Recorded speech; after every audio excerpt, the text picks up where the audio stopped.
Welcome to the newest episode of Beyond the Fame with Jason Fraley. I'm your host, Jason Fraley, picking the brains of the top filmmakers, musicians, and artists of our time. The life of electronic musician Moby is chronicled this weekend in the new documentary Moby Doc. I spoke with Moby during the release of his memoir Porcelain and even addressed his Eminem beef. Moby, thanks so much for joining us, sir. Oh, it's my pleasure. What was sort of the impetus to sit down and write this? Why put pen to paper here? So the book covers my life from 1989 to 1999. And in 1989, I was living in an abandoned factory, and I was making $3,000 a year, and I didn't have running water, I didn't have a bathroom, and all I wanted in life was to get a record deal and to be able to DJ in New York. And so pretty soon after that, I got my first record deal, and I started DJing in New York, and I was part of the rave scene and the club scene, but I was also a sober Christian. And so the first half of the book, I'm this sober Christian in, degenerate, crack-addled, gang-violence-riddled New York. And then halfway through the book, I go to this other extreme of being this crazy, dysfunctional drunk. And the reason I wanted to write the book was I was telling stories about this time to some friends of mine, and this was about 4 or 5 years ago, and someone said, oh, these are really interesting, and they sort of represent a New York that hasn't existed for a while. And so someone encouraged me to write the stories down, and that was kind of the beginning of the writing of the book. I mean, it sounds like you have a nice little character arc there. If this was fiction, it would be perfect, but this is a true story. How does your sort of arc, grow from what you just said, the Christian, to the end there? Well, so for the first 5 years of the book, from 1989 to about 1995, I'm DJing and touring and making records, and things are generally quite good. And I would have these experiences where at night I would be DJing at raves and sex clubs, but then during the day be teaching Bible study. And then about halfway through the book, I suddenly decided to start drinking again and went to this crazy extreme of dating really inappropriate people and being drunk all the time. And I made a record that no one liked and lost my record deal. My mom got very sick and died. So by the end of the book, my life has basically fallen apart, and the book ends the day before I released the album Play.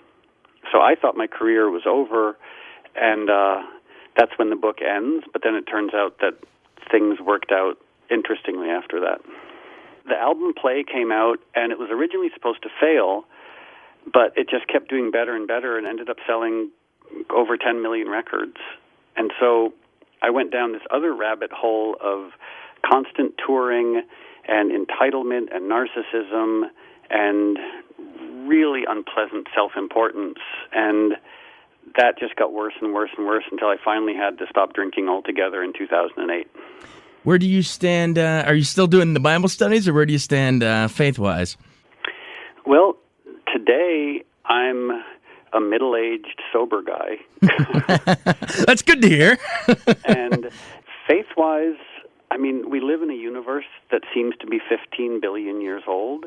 So as much as I love the teachings of Christ in the New Testament, I also love Taoism and Sufism and quantum mechanics and, many other different faiths. So I can't consider myself a traditional Christian at this point just because I have so much appreciation for so many other religious traditions. Right. Sort of an outside-the-box spiritual approach. So Play you were considering that sort of your last hurrah, and it wound up being anything but? Yeah, I really thought that I was going to release Play, and no one was going to listen to it, and I was going to end up teaching community college in Connecticut and continuing to make music that no one would listen to.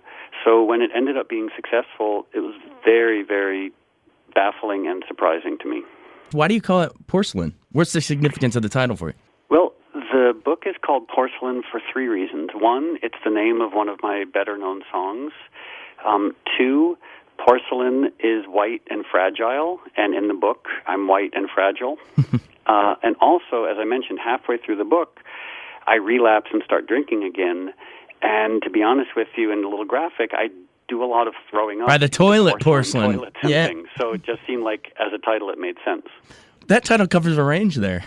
Yeah. How do you think growing up in Harlem, I know this is the book sort of is 1989 to that specific period onward, but How do you think, predating the book a little bit, how do you think growing up there sort of shaped your influences?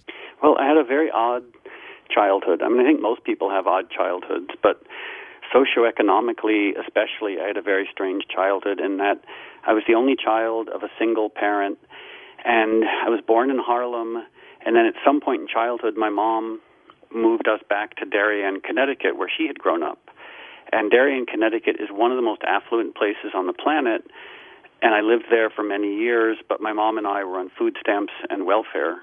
So it was really odd being dirt poor in what is arguably one of the wealthiest places in the world. Gotcha. Where did the stage name come from? Where did Moby come from? I've always wondered that. Well, my legal name is Richard Melville Hall, and I'm related to Herman Melville, who wrote Moby Dick. Moby Dick.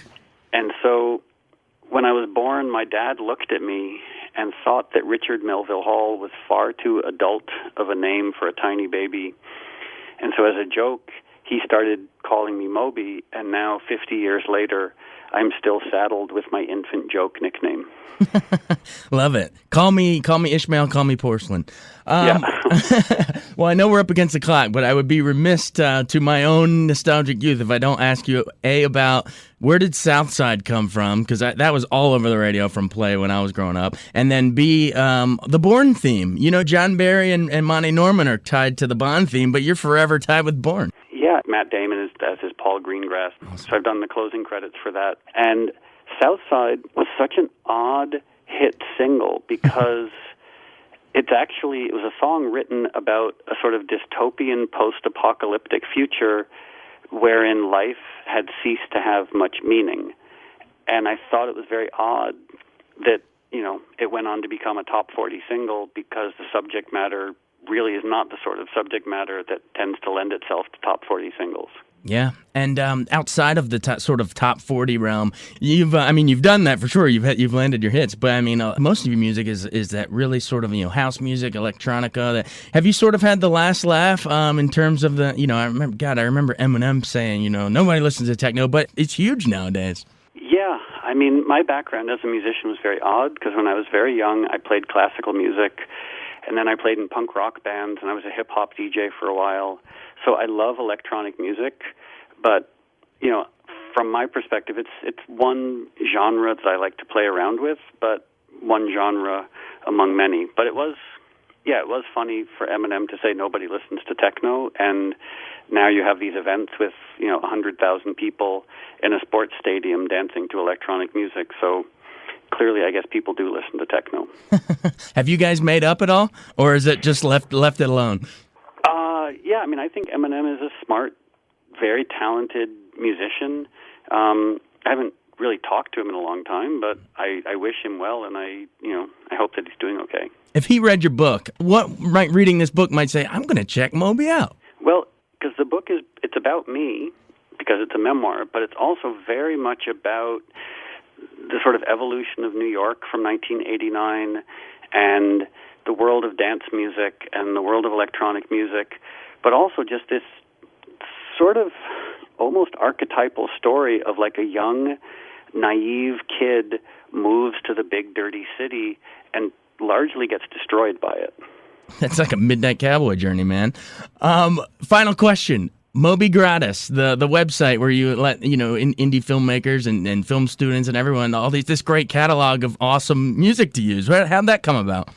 Well, when I was in college, I was a philosophy major, but I had a lot of friends who were independent film students, and they found it really difficult to license music for their movies.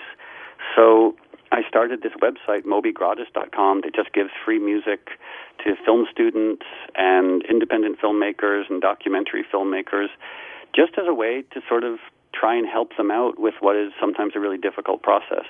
Awesome. Well, you heard it from Moby. From indie film to blockbusters like Bourne, he does it all.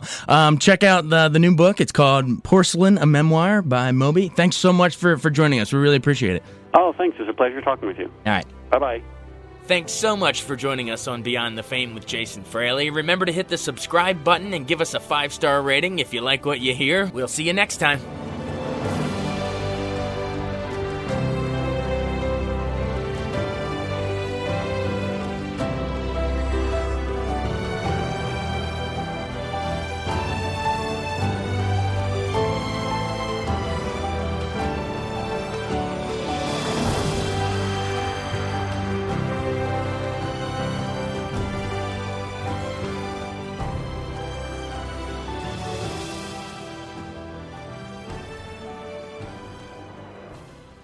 I wanted to take a second to tell you about an app I really enjoy. Living in the DC area is great, and Podcast DC gathers all of the local shows that I like all in one local app. Health, sports, local news, politics, and so much more. Podcast DC is the new local app with hundreds of DC area podcasts to choose from. I can earn exciting rewards just for listening and share the podcasts I love instantly. Available in the App Store or in Google Play, listen local with Podcast DC.